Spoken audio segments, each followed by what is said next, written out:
Hello বন্ধুরা, আজকে তোমাদের আমি একটা কাসুন্দি রুই ভাপার রেসিপি করে দেখাবো।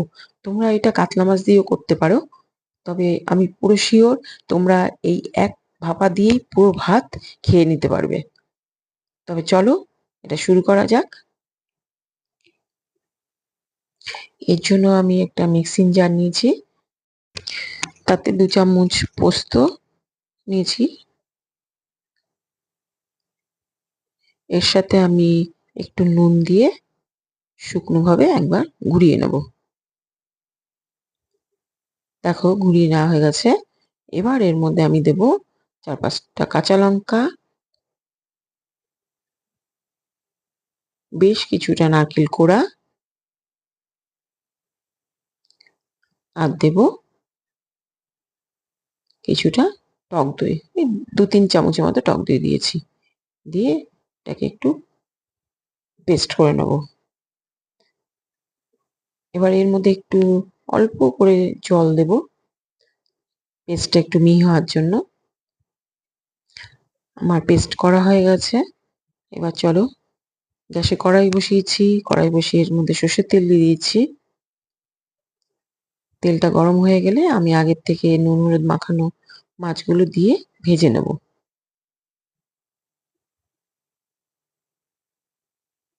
তবে মাছটা আমি কড়া ভাজবো না, হালকা ভাবে ভেজে নেব।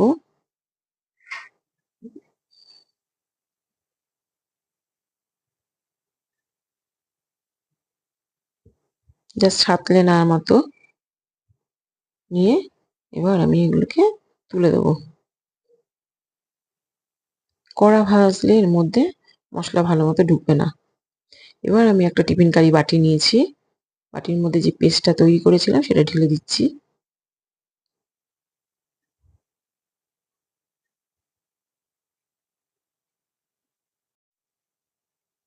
এবার এর মধ্যে দিয়ে দিচ্ছি হলুদ,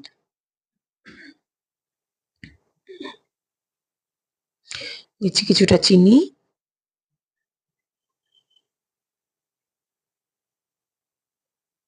1 চামচ কাসুন্দি,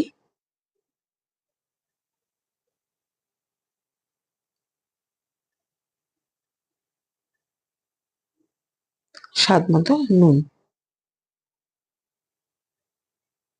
দিয়ে একটু মিশিয়ে নেব।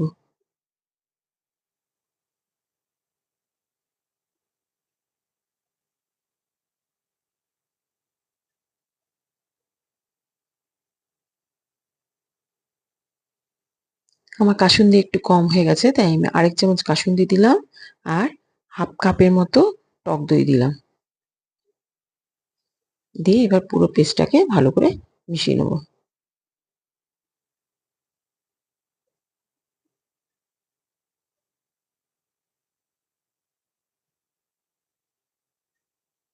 এবার এর মধ্যে একটি মশলা ধোয়া জলটা দিয়ে দিলাম।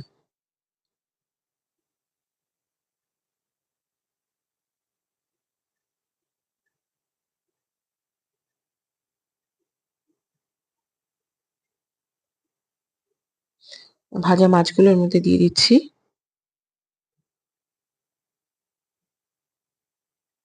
আমি 3 পিস মাছের করেছি। এবার মাছের মধ্যে পুরো মশলাটা একটু মাখিয়ে নেব।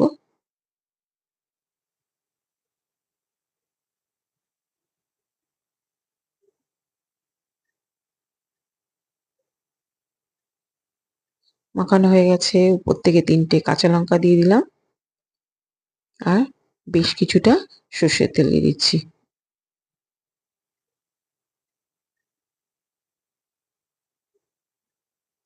একটু মিশিয়ে দেবো।